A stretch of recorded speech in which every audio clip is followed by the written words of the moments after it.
পশ্চিমবঙ্গ রাজ্যের মুখ্যমন্ত্রী রূপে আমার কর্তব্যসমূহ নিষ্ঠাপূর্বক এবং বিবেকসম্মতভাবে নির্বাহ করিব। আমি শুভেন্দু অধিকারী ঈশ্বরের নামে শপথ করিতেছি যে বিধি দ্বারা স্থাপিত ভারতের সংবিধানের প্রতি আমি অকৃত্রিম নিষ্ঠা ও আনুগত্য পোষণ করিব। আমি ভারতের সার্বভৌমত্ব ও অখণ্ডতা রক্ষা করিব।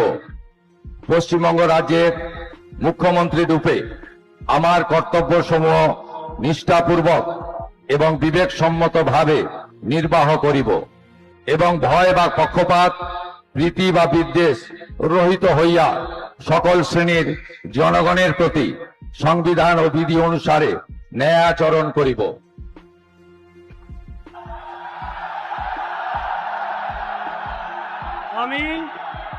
আমি শুভেন্দু অধিকারী ঈশ্বরের নামে শপথ করিতেছি যে পশ্চিমবঙ্গ রাজ্যের মুখ্যমন্ত্রী রূপে যে কোনো বিষয় যাহা আমার বিবেচনার জন্য আনিত হইবে বা আমি জ্ঞাত হইব, তাহা মুখ্যমন্ত্রী রূপে আমার কর্তব্য সমূহের যথাযথ নির্বাহের জন্য যে রূপ আবশ্যক হইতে পারে তদ্গতিকে আমি প্রত্যক্ষ বা পরোক্ষভাবে কোনো ব্যক্তি বা ব্যক্তিগণের নিকট জ্ঞাপন করিব না বা প্রকাশ করিব না।